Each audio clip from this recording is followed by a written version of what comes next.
interessa?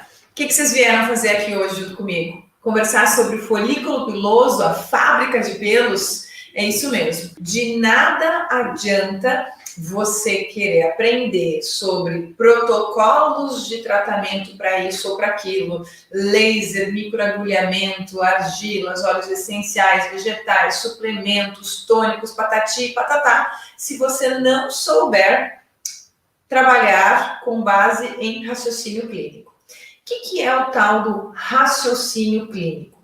É você conseguir pensar o tratamento daquele indivíduo que está ali à procura de ajuda para o seu quadro capilar a partir da fisiologia e da fisiopatologia. O que significa isso? Fisiologia é como o sistema funciona no seu normal. Fisiopatologia é como o sistema funciona para aquela determinada doença.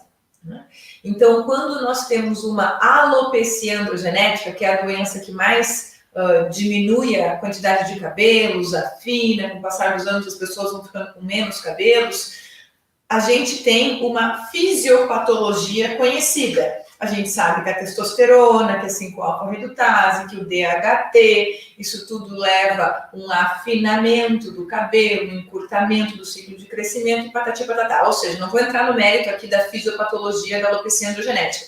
Mas o que eu estou querendo que você entenda é que de nada adianta você aprender a executar uma técnica se você não conseguir raciocinar por detrás daquela técnica, por que você está utilizando ela.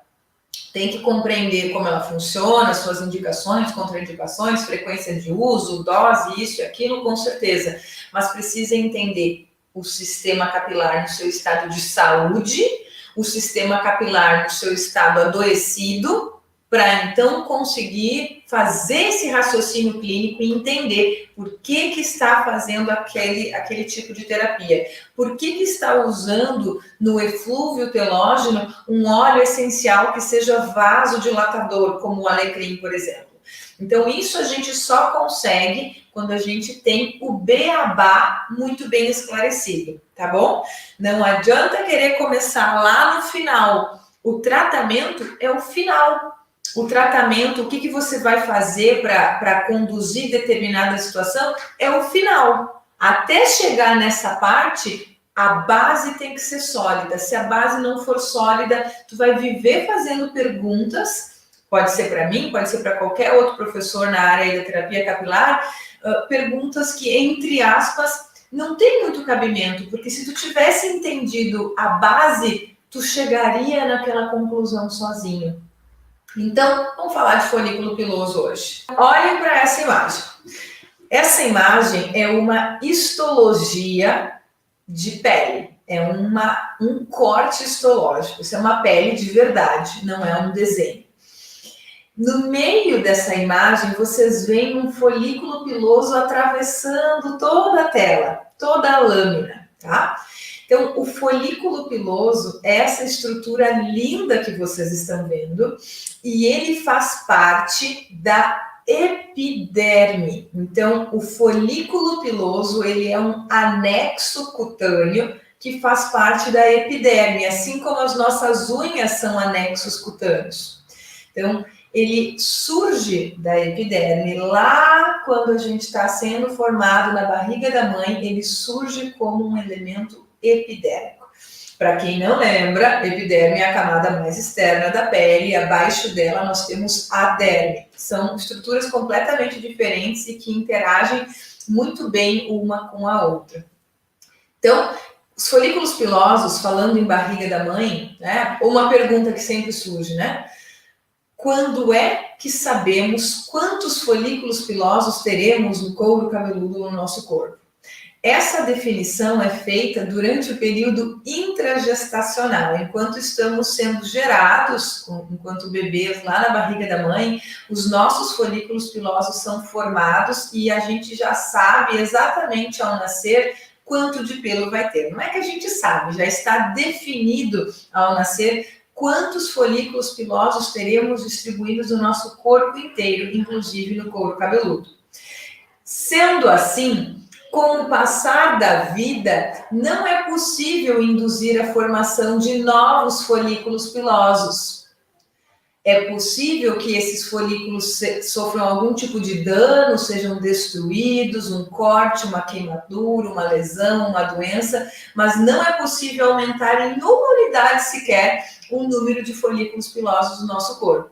Então, deixa eu resumir isso que eu acabei de falar em uma frase. O número de folículos pilosos que nós temos no corpo inteiro é definido durante o período intragestação, exatamente, lá na barriga da mãe, durante o período gestacional, certo? O número de cabelos, o número de cílios, o número de sobrancelha, a quantidade de pelos da barba que a gente vai ter, tudo isso é definido durante o período gestacional. Ao longo da nossa vida, esses pelos vão entrando em atividade em momentos diferentes. Por exemplo, os pelos das axilas, os pelos pubianos, eles vão ser produzidos de forma expressiva a partir da puberdade, mediante influência hormonal. Hormônios sexuais que são produzidos em maior quantidade. Mas se eu vou ter 100 mil, 110 mil, 120, 130 ou 150 mil folículos no couro cabeludo, que é a média que nós temos, isso é definido por uma influência genética e esses folículos são formados enquanto ainda somos embriões, certo? Normalmente entre a 20ª e a 22ª semana de gestação. Segundo ponto sobre folículos pilosos. Então, já falamos que eles são elementos epidérmicos, que eles são formados durante o nosso período de gestação, né? Durante a gravidez da nossa mãe, e que eles são a fábrica de pelos. Em relação à estrutura deste folículo piloso, vocês estão vendo uma estrutura real. Então, vocês conseguem perceber que bem na base deste folículo, nós temos uma porção mais alargada. Conseguem perceber essa porção mais alargada? Na base do folículo piloso, nós temos uma estrutura mais larga, chamada de bulbo piloso, tá? Nessa região do bulbo piloso, nós temos uma outra estrutura chamada de matriz germinativa. Ela fica contornando o folículo piloso. Vocês imaginem o folículo piloso como se fosse uma chave de boca, aquela que usa para apertar ou soltar parafuso, tá? Aquela chave de boca ou a raiz de um dente. Então, a base do folículo, que é mais larga, vocês imaginam ela assim, e aqui fazendo o contorno para cima, né? Então, aqui faz o contorno para cima. Aqui, ó, nessa abertura, é um U de cabeça para baixo, nessa boca dessa chave, nós temos a matriz germinativa. É daqui que saem as células que compõem o cabelo. Basicamente, o cabelo é feito de queratina e melanina. Quem são as células, então, que produzem essa queratina e essa melanina? Queratinócitos e melanócitos, respectivamente. A gente chama a região onde essas células ficam de matriz germinativa. Então, no bulbo piloso, nós temos a matriz germinativa composta por queratinócitos e melanócitos. Na base do bulbo piloso, nesse U de cabeça para baixo, aqui para baixo, nós temos uma região chamada de papila dérmica, como vocês estão vendo aqui no cursor. A papila dérmica, como o próprio nome diz, é o único elemento de origem dérmica do folículo. Ali não tem um revestimento epidérmico, ali tem uma abertura, como se tivesse literalmente um contato com a derme que está para baixo.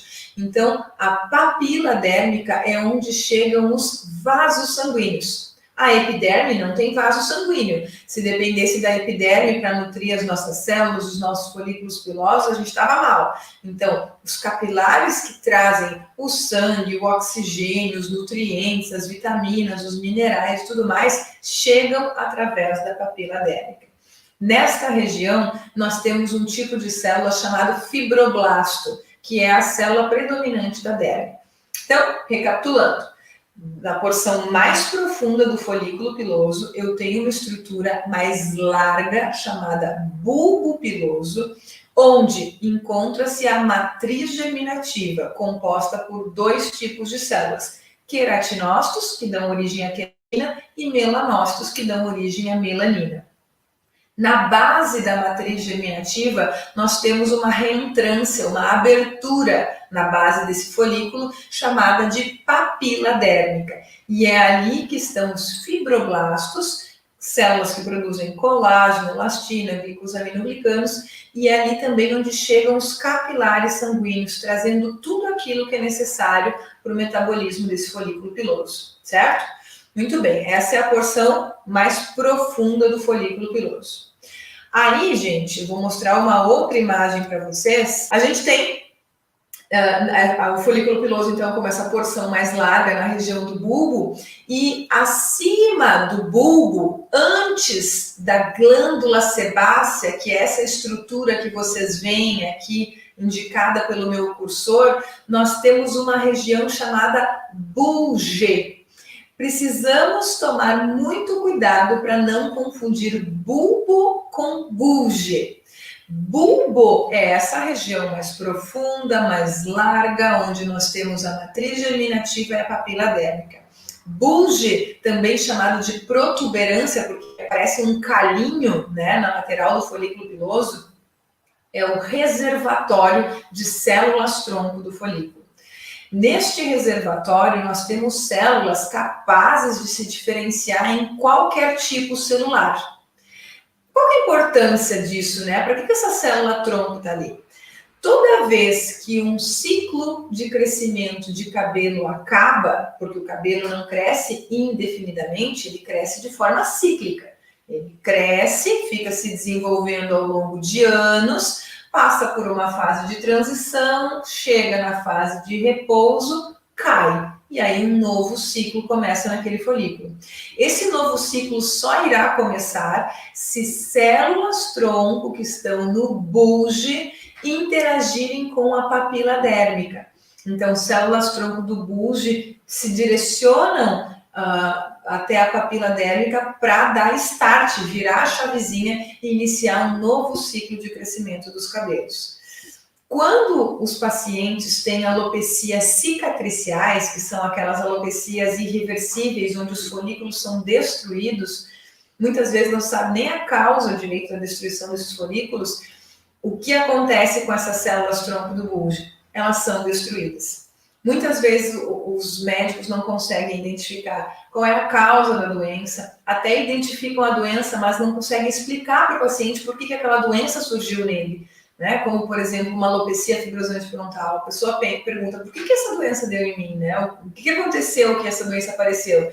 E a literatura não traz respostas. A única coisa que a gente sabe é que nas alopecias cicatriciais, que são as irreversíveis, não há nada que possa ser feito para devolver cabelos para aquela região, o bulge é destruído, tá? E aí fica muito mais fácil você, terapeuta capilar, tricologista, entender por que a gente não consegue devolver os cabelos em uma área de alopecia cicatricial quando você entende que nas alopecias cicatriciais o bulge é destruído, certo? Então, vamos fazer a pergunta e dar a resposta de uma forma clara. Qual é a importância do bulge?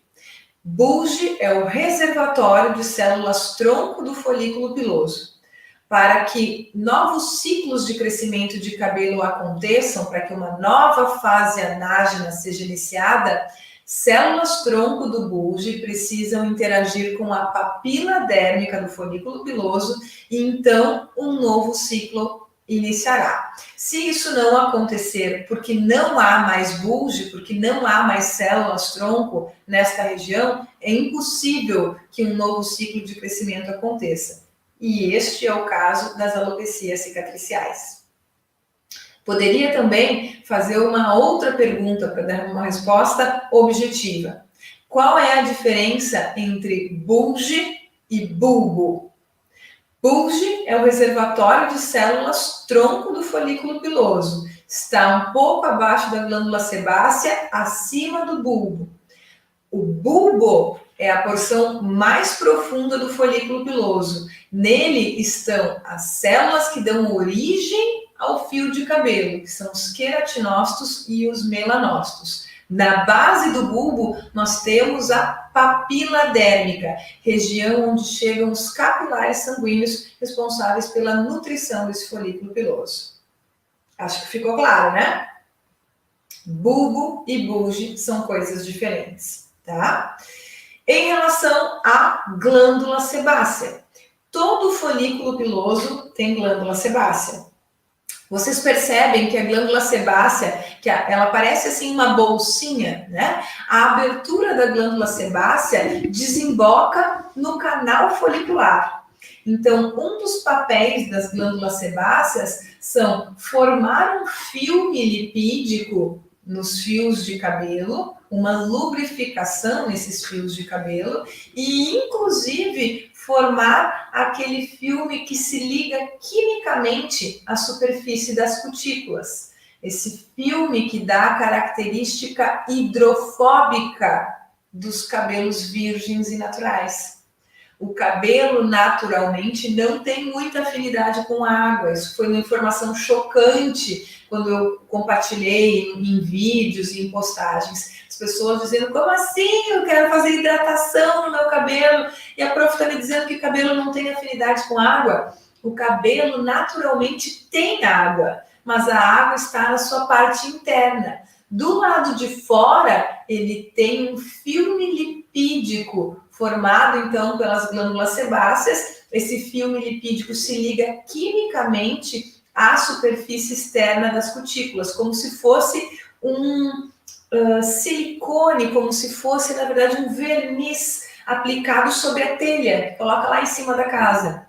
Então, do lado de dentro, a cutícula tem uma outra textura, uma outra composição, e do lado de fora tem aquele filme brilhoso que está ligado de uma forma covalente, uma ligação forte. Esse filme lipídico não sai com facilidade. Por isso que eu digo e repito e afirmo, o fio de cabelo saudável é hidrofóbico, tem fobia à água, ou lipofílico, tem afinidade com água, certo? Vamos fazer na forma de pergunta e resposta para ficar mais claro? Então, bora lá. Glândulas sebáceas fazem parte de todos os folículos pilosos? Sim, a glândula sebácea, junto com o músculo eretor do pelo, compõe o que nós chamamos de unidade pilosebácea. As glândulas sebáceas desembocam, sua abertura desemboca no canal folicular. Então, uma das funções das glândulas sebáceas é promover a emoliência, a lubrificação dessa fibra capilar, formando o filme lipídico externo deste fio. Uma outra função do sebo produzido pela glândula sebácea é constituir o manto hidrolipídico, que é a mistura de sebo e suor que fica na superfície da pele, inclusive do couro cabeludo. Essa mistura de sebo e suor tem várias funções. Qual é a função do manto hidrolipídico? O manto hidrolipídico tem a função de promover emoliência, lubrificação para o couro cabeludo. Ele é composto por uma mistura de sebo, produzido pela glândula sebácea, e suor, produzido pela glândula sudorípara. Então, à medida que essas secreções ascendem, sobem para a superfície do couro cabeludo, elas formam um filmezinho que impede a perda de água através da pele. E aí a gente consegue manter os níveis de hidratação. Quando a gente remove o manto hidrolipídico de forma exagerada, nós temos um processo de descamação, de coceira, porque justamente essa perda de água traz esse tipo de sintoma. Uma outra situação que reforça a importância do manto hidrolipídico é a questão do pH e da microbiota. Com o manto hidrolipídico saudável, bem formado, nós temos um pH levemente ácido no couro cabeludo, em torno de 4,5, e a bicharada que habita o couro cabeludo está em equilíbrio. Vocês sabem que a gente tem muito micro-organismo sobre a nossa pele. né? E no couro cabeludo não é diferente. Temos fungos, bactérias, vírus, e a gente convive harmoniosamente com eles. Então, uma das importâncias do manto hidrolipídico, além de lubrificar a superfície do couro cabeludo, mantendo os níveis de hidratação, evitando coceira e descamação por desidratação, é manter o pH adequado, levemente ácido, em torno de 4,5, e também manter o equilíbrio da nossa microbiota. Certo? Muito bem, agora vamos falar do músculo eretor do pelo. Olha que linda essa imagem. O músculo eretor do pelo é um músculo liso, involuntário, ou seja, eu não consigo dar para ele o sinal, né? Por exemplo, contrai aqui o braço, eu sinalizo e meu braço contrai. Eu consigo dar um disparo mental. O músculo liso não é um músculo que eu consigo coordenar o que ele vai fazer. Então, eu não consigo olhar para os meus pelinhos e dizer, fiquem arrepiados. A função do músculo eretor do pelo é justamente eriçar o pelo, né? Então, quando ele se contrai involuntariamente, ou porque a gente está com frio, ou com medo, ou com excitação, ele contrai e ele deixa o pelinho de pé.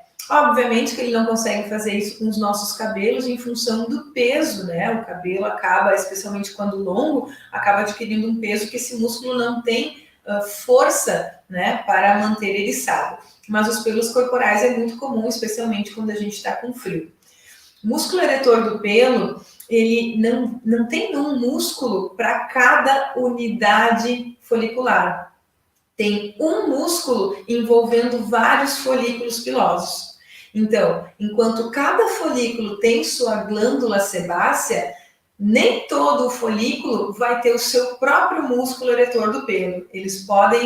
Um único músculo pode envolver vários folículos, certo? E aí nós temos uma diferenciação para fazer aqui. O que é uma unidade folicular, o que é uma unidade pilosebácea e o que é um folículo piloso? Olha só, cuidado para não fazer sopa de letrinha. Folículo piloso é um elemento da unidade pilosebácea e da unidade folicular. É a glândula sebácea e o músculo eretor do pelo. Folículo piloso tem aquela constituição que eu acabei de apresentar para vocês.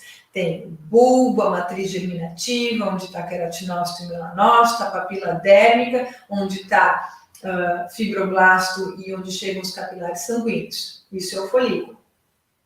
A unidade pilosebácea é composta por um trio: folículo piloso, glândula sebácea e músculo eretor do pelo. Só que as unidades pilosebáceas nem sempre andam sozinhas. Elas eventualmente andam num grupo de folículos.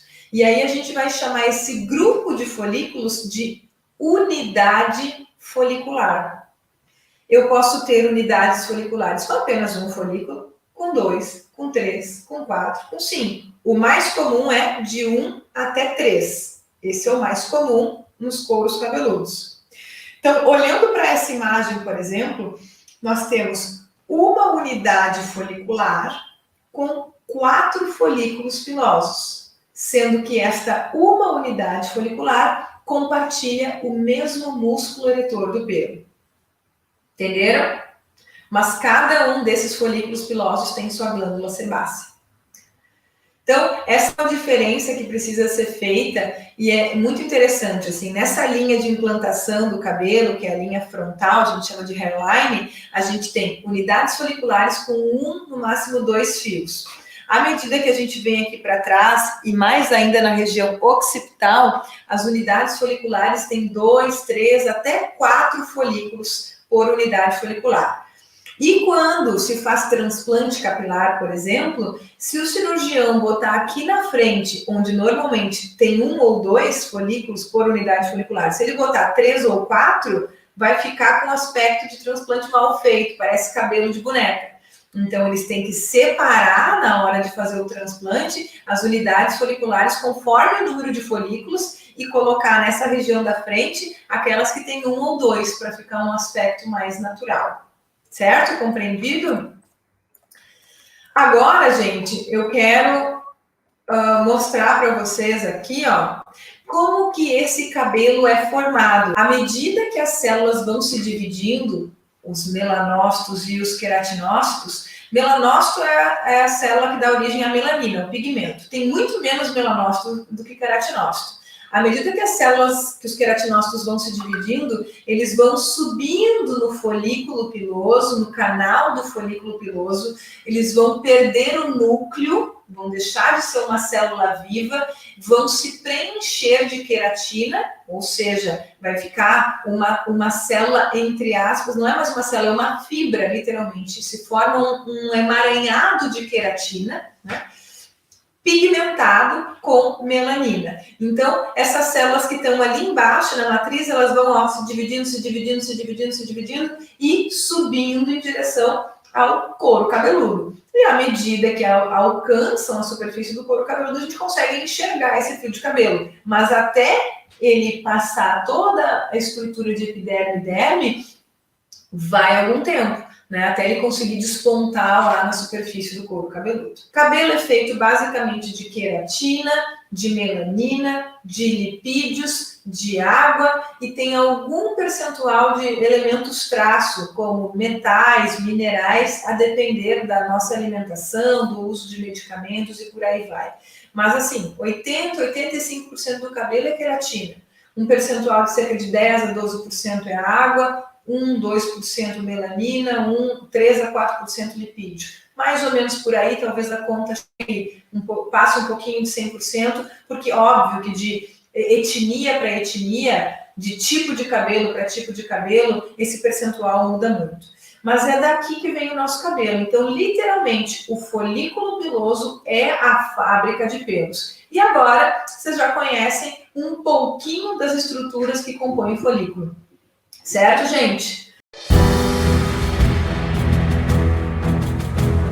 Você vai conhecer a terapia capilar, suas possibilidades e a imensidão de oportunidades que você está deixando escapar.